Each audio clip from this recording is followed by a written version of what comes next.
California, people don't always realize, is one of the most important hotspots for biodiversity in the world. And like many other parts of the world, we're facing a massive extinction crisis.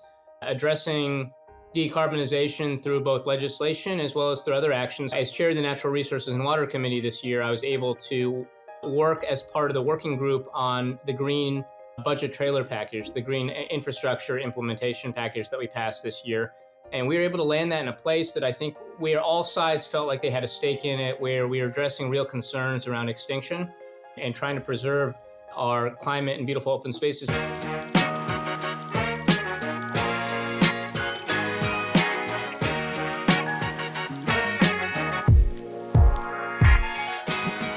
Hello and welcome again to another episode of Sacktown Talks. Today we're glad to be joined again by Senator Dave Min. Dave, how's it going? Thanks for joining us. Going well. I'm down here in Orange County. It's another beautiful day, so can't complain. Yeah, there's a lot of beautiful days down in there in Orange County. I guess except for this year. This is the one random year where it's been a little cold down there, huh?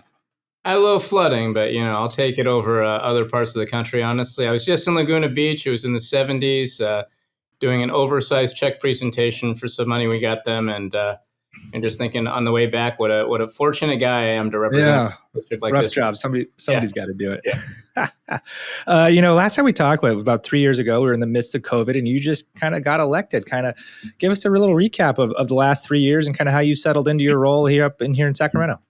Sure, yeah. And so like what I tell people, in 2016, I was minding my own business as a law professor at UC Irvine. And I honestly thought politics would be the last thing I'd ever do with my life. Partially because I was on a policy track. I was a law professor at what was then a top 25 university law school, which, for folks who are in the law to know that that's kind of seen as the pinnacle of the legal profession. I'd been testifying. I think at that point I testified 6 times before Congress. I'd been on TV a lot and did not think I'd do politics. The other reason I didn't think I'd do politics is because I thought I'd be terrible at it. I was terrible at selling magazines as a kid. I didn't do like speech and debate club. And my very first paid job of any kind was selling Cutco knives. They're very good knives. My mom and dad still have their set. I sold them 20, 30 years ago. Their friends have the other set I sold. So I sold 2 sets and not a natural salesperson. But after the 2016 elections, just got fired up. I'd worked in public policy my whole career and just felt the need to get engaged, and that somehow ended up with me, in the state Senate in 2020, and we flipped a longtime red seat blue. It had never been held by a Democrat in modern times. My opponent back then, John Morlock, was a Orange County institution. We won a close election and proved a lot of people wrong who thought that he would never be defeated, that someone with my profile would never be able to win, but I think it speaks to the changing demographics of the district. I think it also speaks to the changing politics of our country. And so, I've been privileged to represent such a beautiful area. And I've not been a politician for long at this point, but I guess my mantra is, at a time when a lot of folks are losing faith in public institutions, one of the things that I feel incumbent to do is just to try to keep my promises, to be transparent and consistent and have integrity. And that means that if I campaign on an issue, I need to then govern on it. If I campaign on a promise, I need to try to keep that promise. And that's what I've tried to do in the state Senate. And not everyone agrees with it, but I think 100% of folks will say, for good or bad, I've been the politician that I promised I'd be.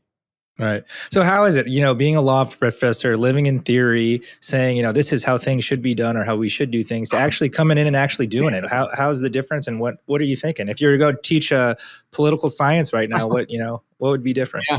Well, it moves a lot faster than academia, obviously. We're, what do we vote on? Like 3,000 or 4,000 bills a year. It's pretty intense. And, even those of us who put all of our best efforts into trying to research these bills, trying to read the language, it's an impossible task. We're basically flying by the seat of our pants sometimes, making educated guesses. And, sometimes we have legislation that we know is very close. And this happens all the time. And I'm kind of going with my gut after doing all the research, talking to all the relevant stakeholders. And these are some tough decisions we have to make. And so, unfortunately, I don't get to present all the bills. I don't get to write all the bills. I have to also vote on my colleagues' bills. And sometimes they're written in ways that would not be the way that I'd write them.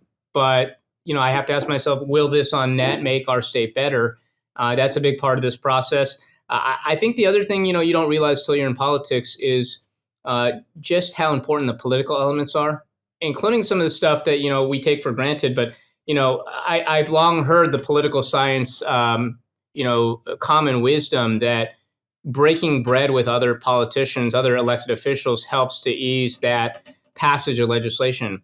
And I think, a lot of people feel like the end of our members of Congress eating and dining together and just hanging out together has led to a lot of the polarization and gridlock we see in the House of Representatives and the United States Senate today.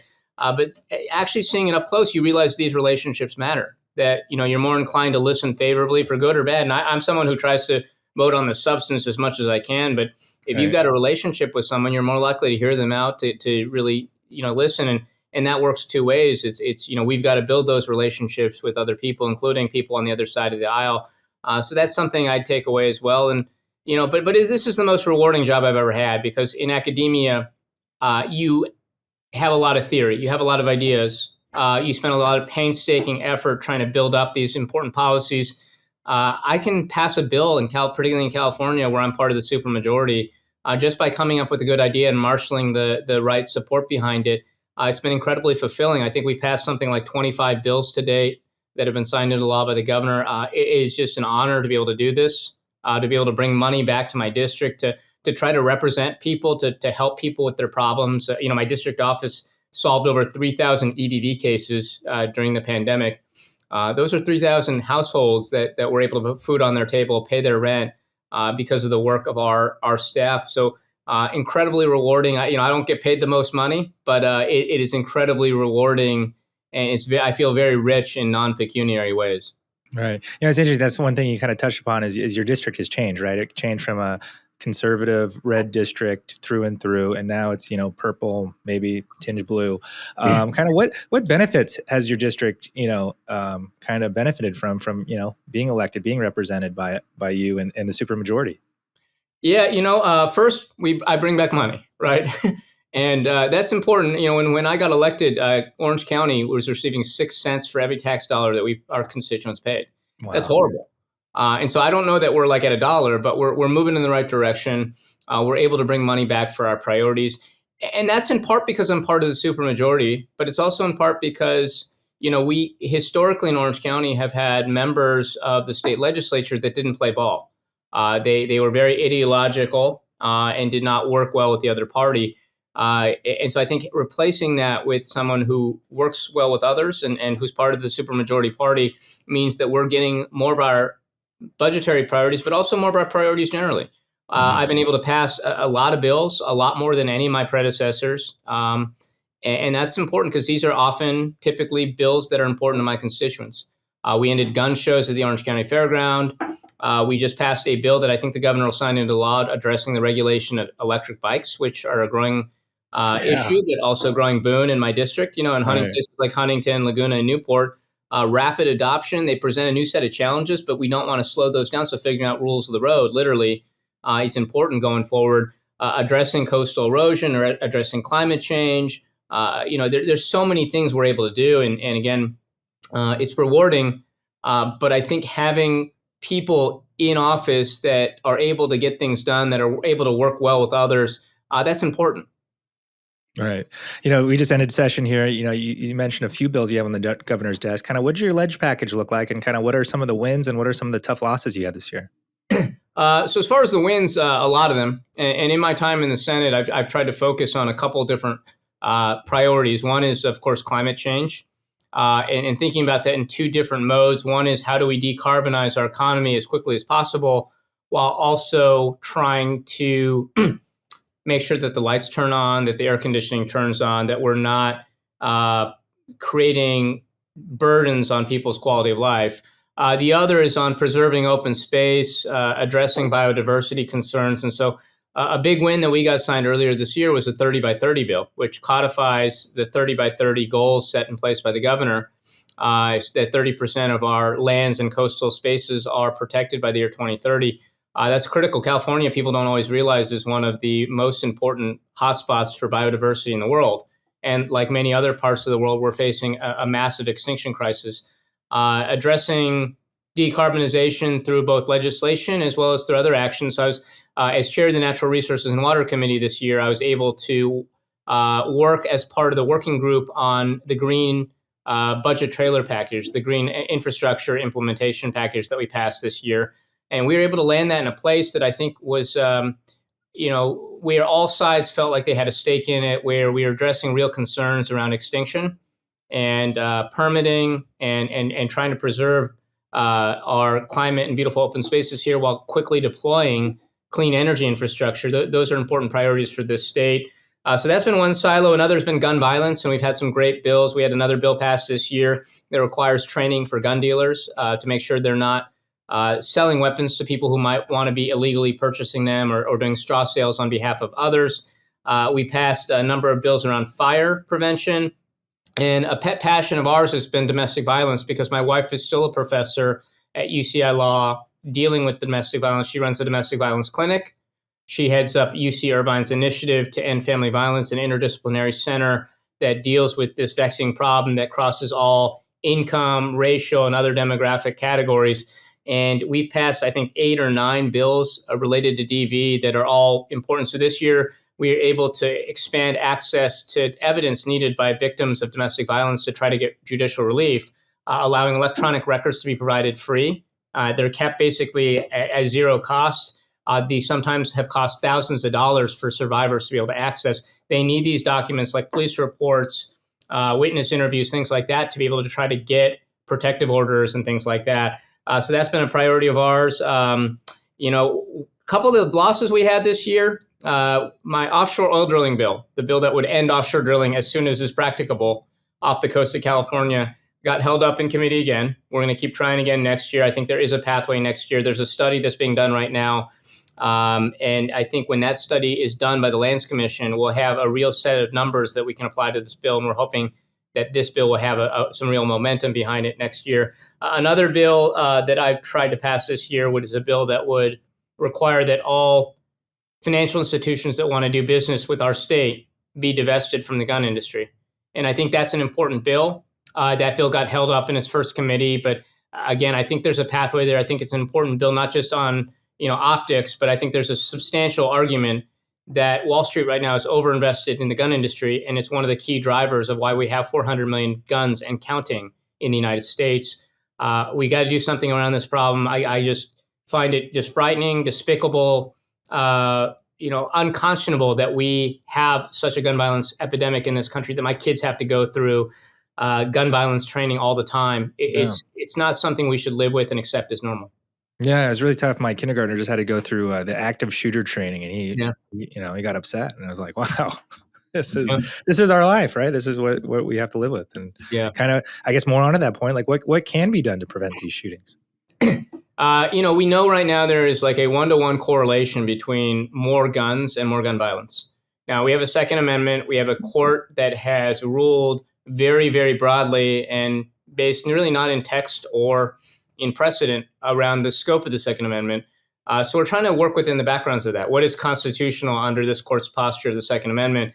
And to me, it's kind of nuts that the Supreme Court is overturning statutes that have been on the books for hundreds of years. Right. They're taking such a expansive and inventive view of the Second Amendment.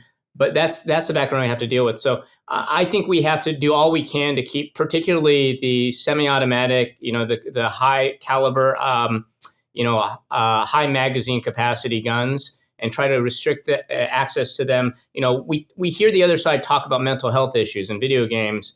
Well, let's do something about that. For folks who are exhibiting mental health issues, why is it so easy for them to get guns? Why is it so easy for them to get ghost guns?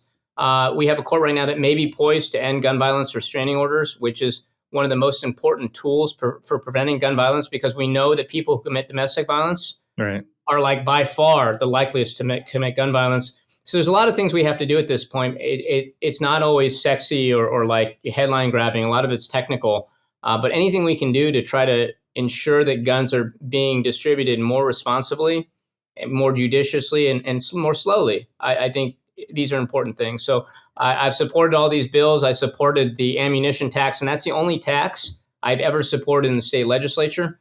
But I just think that's an important one. We have to do something around this gun violence epidemic. We know what needs to be done, but unfortunately, the courts are blocking us from a lot of this. So we have to figure Right. out inventive ways around that. It's kind of interesting. I'm sure as a law professor, enacting laws which maybe kind of push the boundaries, and kind of this is, I guess, what Republicans have been doing for years with Roe v. Wade, right? Yep. Everyone thought it was a pipe dream for Roe v. Wade to be overturned, and it finally happened. Can you kind of speak to that about kind of, in gun safety or some other areas where you guys are trying to push the envelope to kind of see if you can affect change? And this is something I've been talking about with the leaders of some of our major gun violence prevention groups, as well as with abortion rights groups, for that matter. We should be doing the same thing that the other side's done for decades, which is we should be passing laws and figuring out what laws to pass that might create favorable precedents for us, or alternatively, that might force the courts, some of these extremists, to display their hands. We've seen a number of really nonsensical rulings out of the Supreme Court in the past couple of years. I think future courts will hopefully be pointing to some of the language and pointing out the inconsistencies in, say, the reasoning of a justice like Alito, right, or Amy Coney Barrett, and using that to tear down some of these decisions that they have passed. Really, 5-4, 6-3, majorities. We ought to be thinking about that proactively. And so I'd be very inclined to do that. But on guns, we really should be thinking about not just, is this constitutional, but also, if it's not, what does that mean as far as the precedent that it sets going forward? So I'd love to continue that project with groups like American Constitution Society, with Brady and Giffords, and also with some of the abortion rights groups, Planned Parenthood, NARAL. We should all be working to figure out, in the face of a judiciary that has shown that they don't feel tethered by the actual words of the Constitution or by past precedent, even precedent going back to the founding days of our Constitution, how do we start to chip away at this? Because the actual process of replacing those judges on the bench is going to take a long, long time. Yeah, definitely. As chair of the Natural Resources Committee, I'm sure you have a lot of things come across your desk. But, as you just noted, we have these, these things setting forth that we have to do by 2030. Kind of how realistic are these goals to get electrification of vehicles and, 100% renewable by these set times?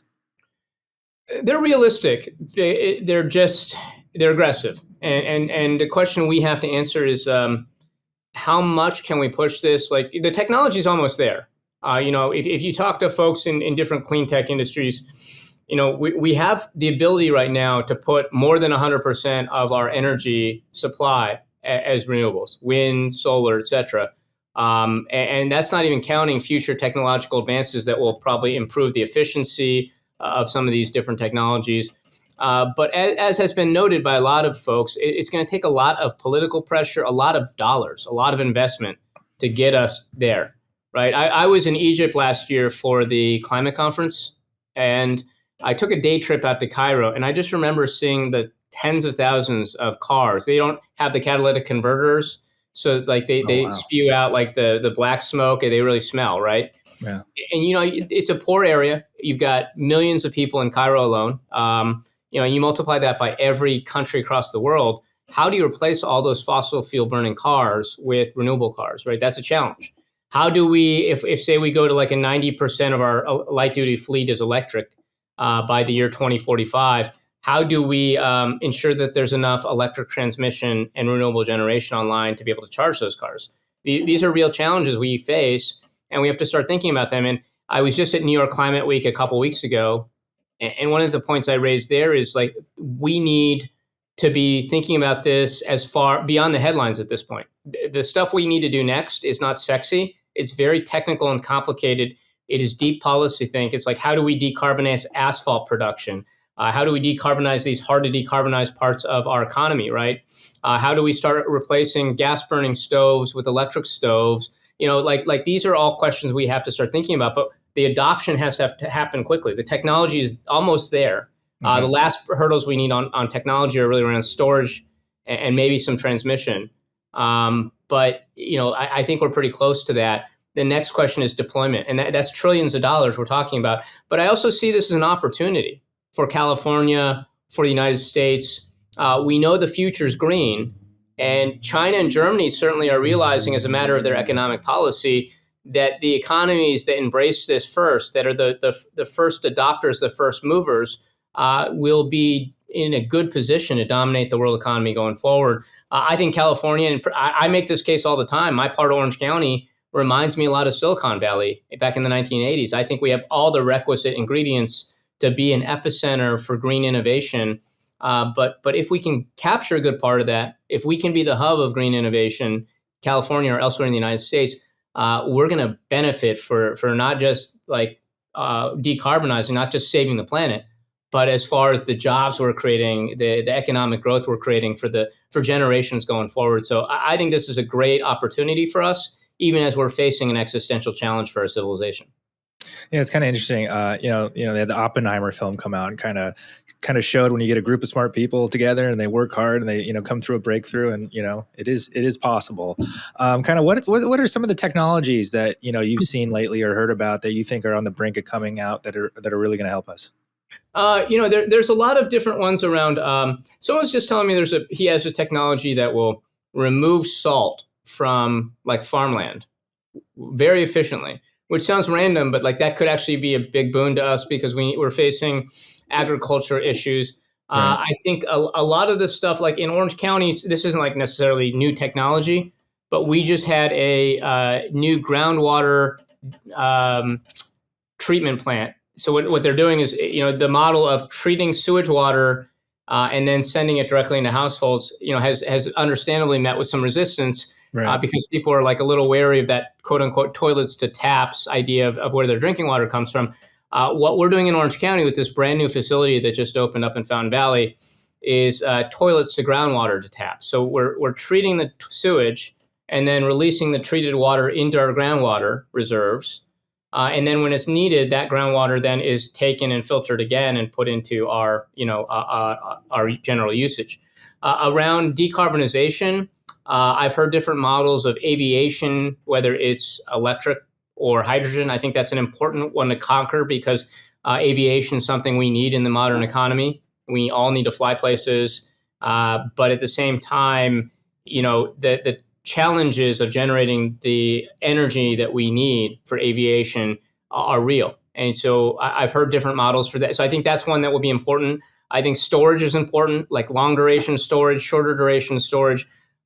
Whether that is new innovations and efficiency gains in batteries, and alternative, sources. Right now, there's a big boom in lithium, but the mining of lithium is very, very carbon intensive. Has a lot of negative impacts on surrounding communities. Are there other elements we can use to try to be the core elements or minerals for batteries? High storage, high capacity batteries.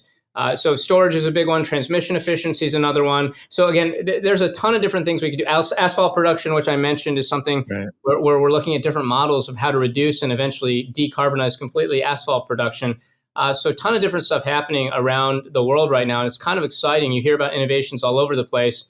I should mention I was in Israel last year and I toured a company that is all about what they do is basically they've created a system that runs on air conditioning. It cools your air conditioning.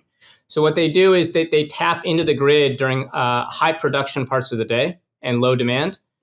So maybe evenings or early mornings when it's cool and say solar is generating a lot. They will then cool a coolant that runs parallel to the air conditioning. So you can air condition a building without creating the stresses on the grid that air conditioning does. So we all remember like in August 2 years ago when we had to we got those text alerts saying, turn off your air conditioning, otherwise the grids will all go out. Right. We had those rolling blackouts or brownouts.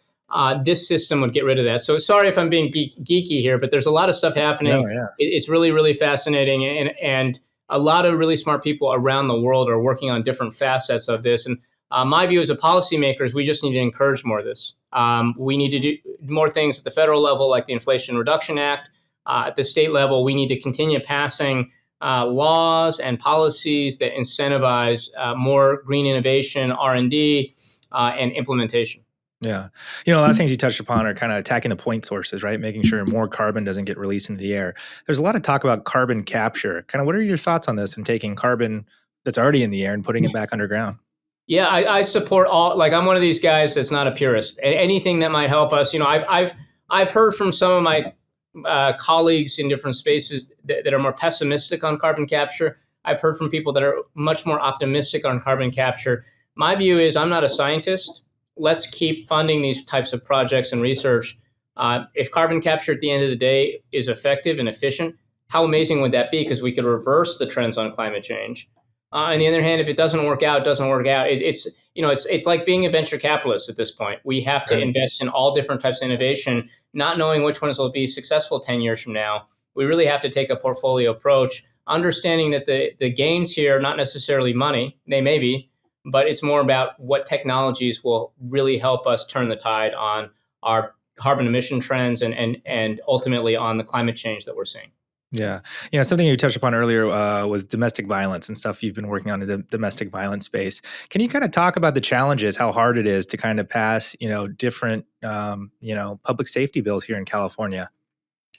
Yeah, no, and there's always a challenge with public safety just because, look, there legitimately has been a history of both real and perceived racially targeted policing and enforcement, right? And so and I'm not black, I'm not brown, I'm also not white. But I know that there are people in my community here in Orange County, people I've talked to who tell me that because they're black, they get pulled over every day outside their house. They live in an affluent neighborhood, that they are worried about their kids and they have to have the talk with their kids about, interacting with law enforcement, what that might lead to. They, of course, have the disproportionate prosecution and likelihood of being convicted if they're ever accused of a crime in court. So we know that there have historically been a lot of trends towards racially biased law enforcement. And that is where a lot of my colleagues are operating from. At the same time, I think there's a real concern in my district and really across California that they want their policymakers to keep them safe, that they see this as a fundamental duty of our government to keep people, their bodies, and their properties safe from harm or dispossession by others. And so I think we have to strike the right balance, and that's always been challenging. I know there's people that have black and white lines. I tend to see these issues more in shades of gray. I know there's people out there who have taken the line that they will not pass another bill or support another bill that expands the scope of what is prosecutable until we have demonstrated changes and improvements in racially neutral policing. And to me, that seems unfair because, look, at the end of the day, there are crimes, including domestic violence, where it is appropriate to consider expanded penalties or expanded scopes of prosecution. Right. But I do also worry about the racially biased policing. So I've tried to take a mixed view. I've supported bills that look into police accountability. I supported the police decertification bill by Senator Bradford a couple years ago, SB 2. I've also tended to vote no or abstain from a lot of the bills that carte blanche just, change the rules and decriminalize things that we think that should be criminal, that let people out early without having served their time. So I try to take that view and understanding that there are very mixed opinions on what we should be doing around law enforcement, around public safety in this state. But at the same time, I do view one of my paramount duties as a state senator to try to keep my community safe. Right. It's interesting. I drove around Orange County, the whole county, city streets and everything a few months ago, trying to avoid traffic. And I was just amazed. I did not see one homeless tent or any homeless at all. And I was just kind of taken aback of, driving around Sacramento or San Francisco or other cities. And it's a real big problem. What is Orange County doing right that other counties can emulate to kind of help solve homelessness? Yeah, well, we do have our homeless problem. I just want to be clear, but I think there's a few things that we're doing differently, and some of it's good, some of it's bad. I mean, historically, we have made it clear to those who are housing vulnerable, you're not welcome here. And there's been stories of people getting driven out to other parts of the state from our parts of Orange County, and of course, that's just sweeping the problem under the rug. But what we do right, and we do a lot of things right, we try to provide housing for people. We try to provide temporary shelter. We try to provide permanent supportive housing. We have some really innovative models here in Orange County. We have a Be Well campus that is a series of different types of shelters that have paired mental health services funding, i.e. the supportive part of it, with housing funding. And I think that is part of what I think needs to happen across California. And I know the governor's been working hard on this, but we need to understand that for some people who are housing insecure or homeless, the problem is just housing, that they just need a shelter over their head. And by the way, we ought to intervene early and aggressively there, because the longer one is homeless, the data is very clear, or housing insecure, the more likely one is to develop mental health issues, substance abuse issues. And so I always tell anyone who asks me, by the time you see someone on the streets in a state where they're clearly, mentally ill, they have probably been homeless or housing insecure for many months, if not many years. We have allowed that situation to develop. And if we intervene early in that cycle, we can hopefully turn those people back into being productive tax-paying members of society, your neighbors. But if we don't intervene, they end up in that state. So it's very cost-effective for us as the government to try to get in early with housing. But dealing with those people who are on our streets, I think we have to understand that a lot of times they need more than just a roof over their heads. They need significant support. They need support with social reintegration, with job training, with substance abuse issues, with mental health issues. Some of them need to honestly be in institutions. But for those who are not at that stage, they still need a lot of help getting back into an integrated space. Otherwise, if you just give a roof over their head temporarily, they're going to be back on the streets soon. Right. And that is something I think we've learned really, really well here in Orange County. We have a lot of different models for this, but I think one thing they're all doing is they're trying to figure out ways to pair any kind of federal, state, or local mental health services type funding with actual housing funding. And I think that's part of the secret sauce that we need to be thinking about at a larger scale across the country. No, it makes a lot of sense. Kind of as you touched upon earlier, your roots are in education, right? You are an educator. Now you've been up here for, 3 years. What are some of the policies you've kind of tried to work on education to kind of help California? Yeah, so I haven't passed a lot of legislation. I passed one bill this year that would look at class size here in California and just try to understand how many people are actually in each class, not how many people are registered at the school, but what are actual class sizes looking like, so that we can start to get a better handle of what we can do and the resources needed to reduce our class sizes. But I do sit on the budget subcommittee for education, which handles all of the budget for our K through 12, our community colleges, our CSUs, and a significant part of our University of California system.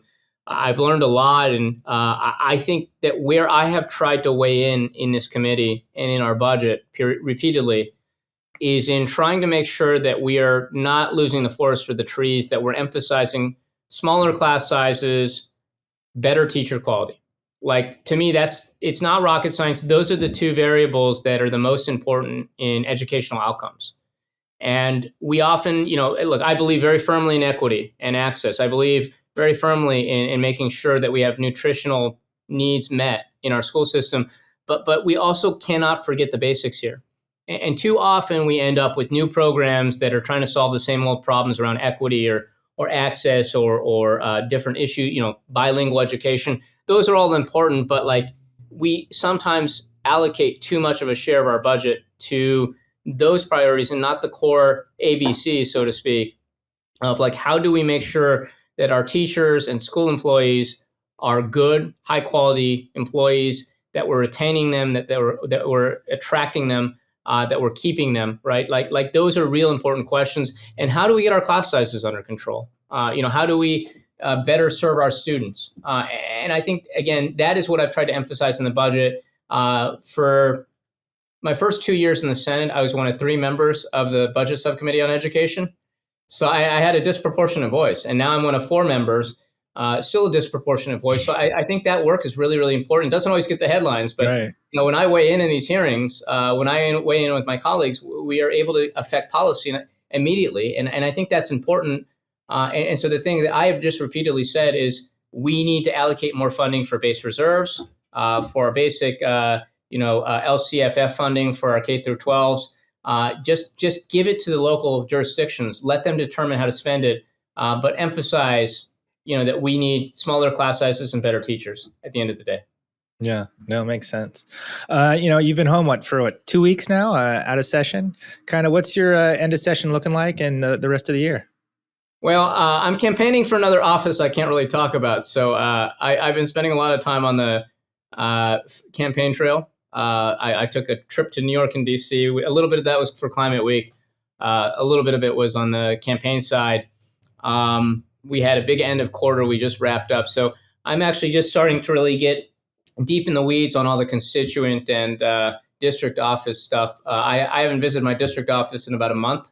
It's my first time here in a while, but saying hello to my staff again, getting familiar and refamiliar with a lot of the different things that are happening in my community, sitting down and meeting with my local mayors and city council members and supervisors and school board trustees, trying to understand what they're hearing, what their needs are, meeting with local stakeholders, business groups, labor union heads, PTA heads, things like that. Just really trying to spend this time productively in hearing from the people that will help me shape policy. And then also trying to shape our bill package for the coming legislative cycle, which I now know from experience will come faster than I realize, and trying to figure out what bills we want to emphasize, what bills we want to introduce. This is an important task of mine, and I'd love to have a strong bill package going into my last year in the Senate. Kind of what are you hearing in the district? Kind of what's on top of mind of many of the residents? Well, look, obviously with Feinstein dying a few days ago, that's been a big topic of discussion among Republicans and Democrats alike. I think a lot of the concerns around the government shutdown in D.C. have been top of mind. So, they used to say all politics is local. It feels like right now a lot of politics is national. And that happens even when you talk to my local dry cleaner I was talking to the other day. And he was talking to me about what's happening in Washington, D.C. So, we're seeing this happen. And locally, I guess, I think concerns around rising crime here in Orange County are real. Concerns around homelessness. But there's always a lingering concern around environment. What we can, how is climate change going to continue to impact us? What can we do around it? We just had the wettest year on record, or in modern history, I think, and we may have another wet year next year. We've had unusual weather patterns across the board. I think folks are a little confused and frightened and anxious around the future that climate change is bringing to us. So these are some of the issues I'm hearing about, and everything else, including some of the bills we just passed out of the legislature, some of the bills the governor's vetoed. We hear about a lot of those as well. Yeah, no, definitely interesting times. It always seems that way, but yeah. Oh, I guess I should also mention I represent the cities of Orange and Huntington Beach. So, I hear a lot about the book bans that they have been enacting lately. A lot of what is perceived as anti-LGBT sentiments in those cities and other parts of Orange County. So, we're facing these culture wars right now, and that's also just an unfortunate byproduct of the times we live in. Yeah, no, definitely. Well, Senator Min, thank you so much for joining us. Fascinating as always, and I hope you enjoy the rest of your break, and we'll see you up here next year. Hey, Jared, thanks so much for having me. Really appreciate it.